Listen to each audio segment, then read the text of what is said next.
आज हिंदुस्तान का वो मुसलमान जो कहता है कि हमारे 56 देश हैं, हम 180 करोड़ से ज़्यादा लोग हैं, हमारे उम्मती भाई पूरी दुनिया में फैले हुए हैं, वही लोग भारतवर्ष में होली के मुद्दे को वैश्विक मुद्दा बनाने में लगे हुए हैं। लेकिन इनको उसी सीरिया के बारे में कुछ नहीं पता जिसके लिए ये लोग नमाजों में दुआएं पढ़ा करते थे।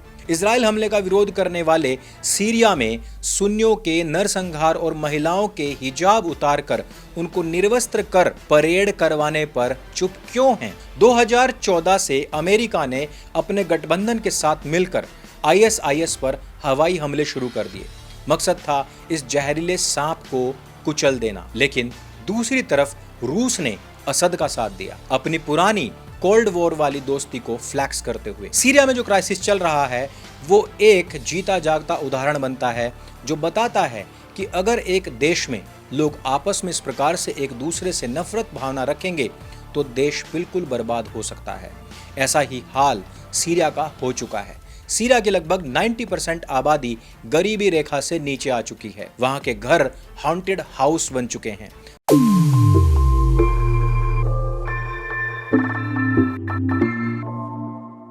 मित्रों, सीरिया वैश्विक जंग का वो मैदान है जो हमेशा से ही अमेरिका, इजराइल, तुर्की, कुर्दिश और रूस के शक्ति परीक्षण का स्थान रहा है। वहां सत्ता परिवर्तन के लिए एक नई जंग शुरू हो चुकी है। सबसे बड़ी बात यह है कि ये जंग उस पाक महीने में हो रही है जिसको लेकर के हमारा बॉलीवुड कुछ इस तरीके के सीन डाला करता था।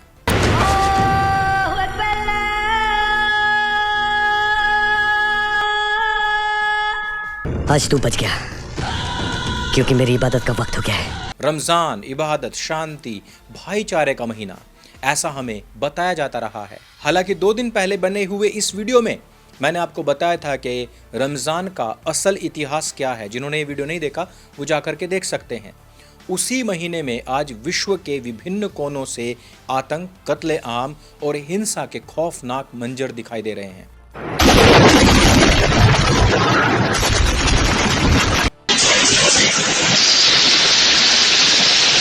और सबसे डरावनी स्थिति सीरिया में बनी हुई है, जहां पर सिया और सुन्नियों का आपसी भाईचारे को आग लगा देने वाला युद्ध आज शुरू हो चुका है। और इसी आग में इस्लाम से दूसरी कम्युनिटी के लोग भी जल रहे हैं।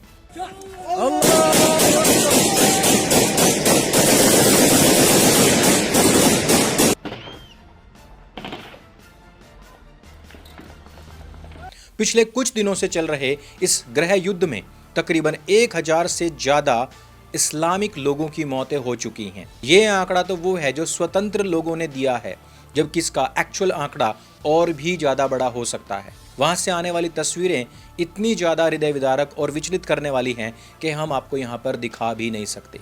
एक मुसलमान दूसरे मुसलमान को कुत्ते की तरह जंजीर डालकर सड़क पर चला रहा है और विश्व के किसी भी कोने में किसी ने भी इसके खिलाफ कोई प्रदर्शन नहीं किया। जबकि भारतवर्ष में ये लोग सिर्फ इसलिए उबल गए क्योंकि लॉ एंड ऑर्डर को स्थापित करने के लिए एक पुलिस इंस्पेक्टर ने सिर्फ इतना कह दिया था कि आप अपनी नमाज को घंटा 2 घंटा लेट कर लेना। लेकिन हिंदुस्तान के मुसलमानों के लिए रंग वाला मैटर बहुत ज़्यादा बड़ा है, जबकि हजारों लोगों की मौत इनके लिए नगण्य है। रीज़न क्योंकि मारने वाले भी वही हैं और मरने वाले भी वही हैं। महिलाओं को निर्वस्त्र करके घुमाया जा रहा है, वो भी रमजान के महीने में। आज हिंदुस्तान का वो मुसलमान जो कहता है कि हमारे 56 देश हैं, हम 180 करोड़ से ज़्यादा लोग हैं, हमारे उम्मती भाई पूरी दुनिया में फैले हुए हैं, वही लोग भारतवर्ष में होली के मुद्दे को वैश्विक मुद्दा बनाने में लगे हुए हैं। लेकिन इनको उसी सीरिया के बारे में कुछ नहीं पता जिसके लिए ये लोग नमाजों में दुआएं पढ़ा करते थे। लेकिन क्या है इसकी पूरी की पूरी कहानी और इसके पीछे का कारण क्या है? सीरिया का इतिहास और इस गृह युद्ध का असल कारण जानेंगे आज की वीडियो में फुल डिटेल में। मित्रों, इस वीडियो में हम आगे बढ़े, मैं आपको बता दूं कि YouTube ने हमारे चैनल को पूरी तरीके से प्रतिबंधित कर रखा है। इसलिए यदि आप चाहते हैं कि सत्य सनातन कुछ और दिन सर्वाइव करता रहे तो आप हमें इस QR कोड के माध्यम से सीधे डोनेट भी कर सकते हैं। आप चाहे तो सिर्फ 500 रुपये महीने में मेरे द्वारा जो ऑनलाइन गुरुकुल चलाया जा रहा है सुबह सुबह, उसको भी ज्वाइन कर सकते हैं और आप हमारी पुस्तकें भी इन QR कोड के माध्यम से स्कैन करके खरीद सकते हैं। इससे सत्य सनातन को बहुत सपोर्ट मिलेगी। तो देखिए मित्रों, कुछ बड़े ज्ञानी लोगों ने क्रांति को दो धारी तलवार भी कहा है, जो कभी कभी उसे भी घायल कर देती है जो उसे दूसरों के ऊपर चला रहा होता है। जब सीरिया में क्रांति हुई और बशर अल असद का तख्ता पलट किया गया, तब वहां के लोगों को लगा होगा कि अच्छे दिन आने वाले हैं, लेकिन वो सारी आशाएं चकनाचूर हो चुकी हैं, क्योंकि सीरिया में इस समय पर बवाल मचा हुआ है, एकदम हंगामा बरपा हुआ है। बशर अल असद के जाने के बाद पॉलिटिकल इनस्टेबिलिटी और सेक्टेरियन क्लैशेस, और इससे भी बड़ी बात कि ये सब कुछ रमज़ान के महीने में हो रहा है। अब एक मुसलमान के लिए रमज़ान का समय बताने को तो बहुत ही पवित्र होता है, ये उनके लिए शांति और इबादत का महीना होता है। अब जहां शांति की उम्मीद थी, वहीं हिंसा भी हो रही है, और ये किसी गैर मजहबी का किया हुआ नहीं, बल्कि मुसलमान ही मुसलमानों पर हमला कर रहे हैं। वैसे इसको शांति का महीना तो सिर्फ कुछ जुमलों में कहा गया है, इसकी असलियत यदि आप जानना चाहेंगे तो इतिहास में भरी पड़ी है, जिसको मैंने ढाई मोर्चे के चक्रव्यूह पार्ट 1 के 19, 20 और 21वें चैप्टर में बहुत डिटेल में एक्सप्लेन किया है। लेकिन सीरिया की बात करें तो बस यह एक आरंभ है। पर अब जो मैं आपको अलवी कम्युनिटी के उत्पीड़न के बारे में बताने जा रहा हूं, वो और भी ज्यादा खतरनाक है। अब ये अलवी कौन है? ये समुदाय राजनीतिक रूप से असद से जुड़ा हुआ था। इन्होंने असद की पॉलिटिकल रेजिम का समर्थन किया था, लेकिन अब जब असद सत्ता से हटा दिया गया है, तो क्रांति की पहली कैजुअलिटी यही अलवी बने हैं, जो कि शिया मुसलमान होते हैं। लेकिन यह सिर्फ सुन्नी क्रांतिकारियों द्वारा शिया अलवियों को निशाना बनाने भर की बात नहीं है, बल्कि यह सुनिश्चित करने के लिए किया जा रहा है कि भविष्य में शिया किसी भी राजनीतिक प्रयास का समर्थन ना कर सकें। इसलिए ये हिंसाएं शिया बहुल क्षेत्रों में भड़की, जहां पर टारगेटेड अटैक्स हुए, हजारों लोग विस्थापित हो गए, और पवित्र रमजान के दौरान मुसलमानों की हत्याएं हुई, उनकी मस्जिदों को खंडित किया गया। इजराइल हमले का विरोध करने वाले सीरिया में सुन्नियों के नरसंहार और महिलाओं के हिजाब उतारकर उनको निर्वस्त्र कर परेड करवाने पर चुप क्यों हैं? कुछ दृश्य आपको 7 अक्टूबर इजराइल पर हुए हमलों की भी याद दिलाते हैं, क्योंकि जिहाद का रूप विश्व के किसी भी कोने में एक समान रूप से ही घटित होता है। मुसलमान को एक दुश्मन चाहिए होता है, चाहे वो इजराइल का यहूदी हो, या फिर वो शिया सुन्नी या अहमदिया हो, या भारतवर्ष में वो कोई हिंदू हो। लेकिन बस यही सच नहीं है, या यूं कहें कि सिर्फ अलवी ही निशाने पर नहीं है। अगर आपको नहीं पता तो सीरिया में ईसाई अल्पसंख्यक भी रहते हैं, और ये बात आपको भी पता है कि जब इनका अंतर कलह बढ़ता जाता है तो आसपास में रहने वाले गैर मुसलमानों के ऊपर भी इनकी तलवार दोगुनी गति से चलती है। तब ये लोग गैर मुसलमानों की गर्दनों को तलाशते हैं, और जाहिर सी बात है कि ईसाइयों के पास में सिर्फ 2 ही रास्ते बचते हैं, या तो वो मजहब को परिवर्तित कर लें या फिर मारे जाएं। जो उनकी महिलाओं और बच्चों के साथ हो रहा है वो कोई आश्चर्य की बात नहीं है। वे या तो कट्टरपंथियों की नफरत का शिकार बन चुके हैं, या फिर अपने ही अत्याचारियों की दया पर जी रहे हैं। लेकिन सबसे डरावनी बात यह है कि पूरी दुनिया के ऊपर कब्जा करने वाले ईसाइयों के बारे में भी इंटरनल रिपोर्ट्स बाहर नहीं आ रही हैं, तो अंदर की असलियत कितनी ज़्यादा भयानक होगी। लोग तकलीफ में हैं, विशेषकर जब रमजान चल रहा है। रमजान जो इनके अनुसार शांति और इबादत का टाइम होना चाहिए, अब वो महीना वहां पर हिंसा से दागदार हो चुका है। मस्जिदें, बाजार और परिवार सब कुछ इस तबाही की भेंट चढ़ चुका है। जो सुकून रमजान लाने का वादा करता है, वो अब सीरिया के लिए एक दूर का सपना बनकर रह चुका है। सीरिया में जो हो रहा है वो उसके इतिहास का एक परिदृश्य है। आइए जानते हैं कि सीरिया का इतिहास क्या है। अब आज का सीरिया, जहां बस जंग, खून खराबा और अंदरूनी तमाशा चल रहा है, वहां कभी एक ऐसा वक्त भी आया था जब बिना एक बूंद खून बहाए भी सत्ता पलट दी गई थी। बात है 1970 की, जब हाफिज अल असद ने सीरिया को अपने कब्जे में ले लिया था, और इसे नाम दिया था सुधार आंदोलन, यानी कि करेक्टिव मूवमेंट का। अब देखो, सीरिया तो हमेशा से आग में जलता ही रहा है, लेकिन असद ने एक कठोर शासन से शांति लाई थी। उसके राज में सीरिया ने काफ़ी वक्त तक स्थिरता देखी। भले ही वो तानाशाही की कीमत पर ही क्यों ना आई हो। पर अब ये सब शुरू कहां से हुआ, ये सत्ता उन्हें कैसे मिली? बात बाअथ पार्टी नाम से शुरू होती है, जो 1943 में बनी थी। 1963 से इस पार्टी के अंदर हाफिज अल असद सक्रिय होने लग गया। आया साल 1967 के 6 डे वॉर का, जिसमें इजराइल ने सीरिया को धो डाला था। जनता का गुस्सा 7वें आसमान पर था। बस यही मौका था जिसे असद ने लपक लिया। 1970 में उसने बाअथ पार्टी की लीडरशिप को बिना किसी खून खराबे के सत्ता में बैठा दिया। एकदम साफ सुथरा खेला उस व्यक्ति ने सीरिया में करके दिखाया। फिर क्या था, उसने पूरी ताकत अपने हाथों में ले ली। अरब नेशनलिज्म, सोशलिज्म और इजराइल के खिलाफ सख्त रुख को मिक्स करके एक मजबूत हुकूमत खड़ी कर दी। साथ ही सोवियत यूनियन, आज के रूस से दोस्ती गांठ ली। उसकी तानाशाही पर पकड़ इतनी सॉलिड थी कि उसने सन 2000 तक लगातार राज किया और मरने से पहले अपनी कुर्सी अपने बेटे बशर को थमा गया। सीरिया को एक तरह की स्थिरता तो मिली, लेकिन फिर आईएसआईएस की एंट्री होती है और सारा खेल बिगड़ जाता है। सन 2000 में बशर अल असद ने सीरिया की सत्ता अपने हाथों में ले ली। एक ऐसे मुल्क का कंट्रोल जो पहले से ही हाफिज की लोहे की मुट्ठी में जकड़ा हुआ था।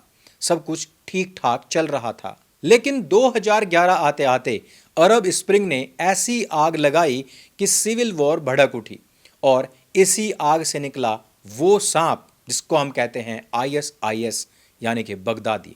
आईएसआईएस का उदय तो ऐसा हुआ मानो शैतान ने खुद ही धरती पर कदम रख दिया हो।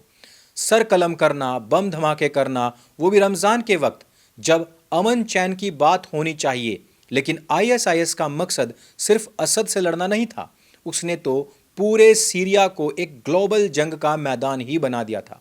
चारों तरफ हाहाकार, अफरा तफरी, और इसी कोड़ के खाज का मौका पाकर आईएसआईएस ने अपना इलाका भी कब्जा लिया था, जिसको उसने अपने लिए एक इंडिपेंडेंट स्टेट भी घोषित कर दिया था, जहां से उसकी पूरी हुकूमत चला करती थी। लेकिन आईएसआईएस ने तो बस दरवाजा खोला था। अब सवाल यह है कि अंदर घुसा कौन? आईएसआईएस की तबाही ने पूरी दुनिया को हिलाकर रख दिया था और मजबूरन सबको एक्शन लेना पड़ा। 2014 से अमेरिका ने अपने गठबंधन के साथ मिलकर आईएसआईएस पर हवाई हमले शुरू कर दिए।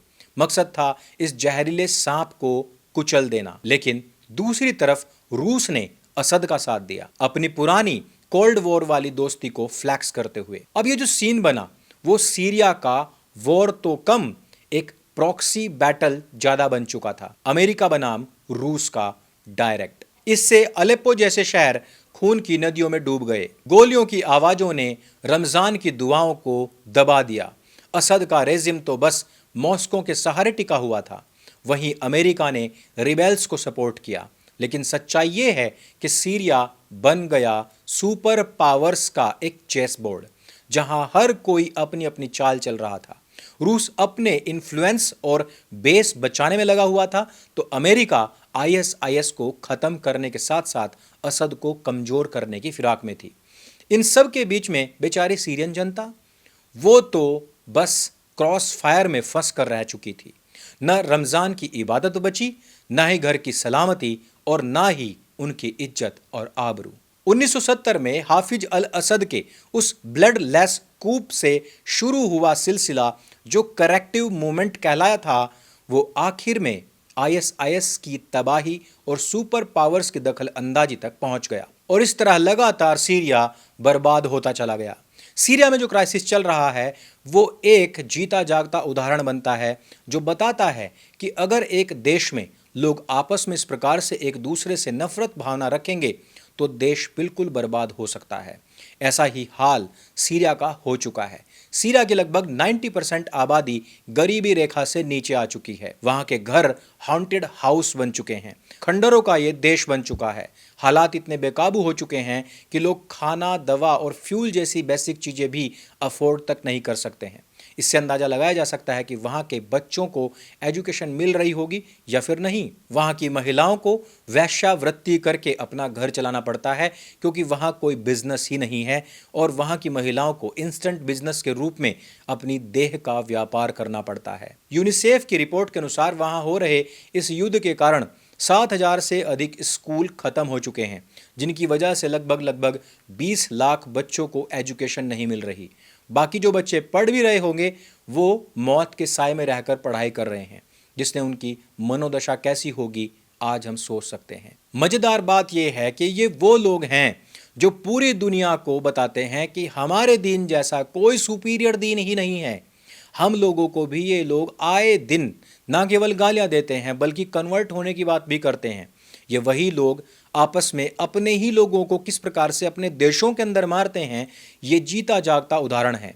किस प्रकार से अफगानिस्तान से शियाओं अहमदियाओं को साफ किया गया, पाकिस्तान से साफ किया गया, इराक और ईरान में भी आपसी युद्ध चलते रहते हैं, और अब सीरिया में हम देख ही रहे हैं कि किस प्रकार से शियाओं का सफाया चल रहा है। अब ऐसे में भारतवंशियों को भी एक सबक ले लेना चाहिए कि यदि कोई K2A आपके सामने इस प्रकार की कोई भी बकवास करता हुआ नजर आए तो उसकी गुद्दी पर कम से कम ये 8-10 देशों की अंदरूनी गृह युद्ध की हिंसाएं अवश्य चिपकाएं और उनको बताएं कि ये देश अगर लाखों करोड़ों वर्षों से अस्तित्व में है तो वो इसलिए क्योंकि यहाँ की सभ्यता सनातन सभ्यता है, और यहाँ पर बाहर से आया हुआ कोई घुसपैठिया या मुगलों की कोई हराम की औलाद या फिर किराएदार नहीं बताएगा कि इस भारत की व्यवस्था कैसी चलनी चाहिए।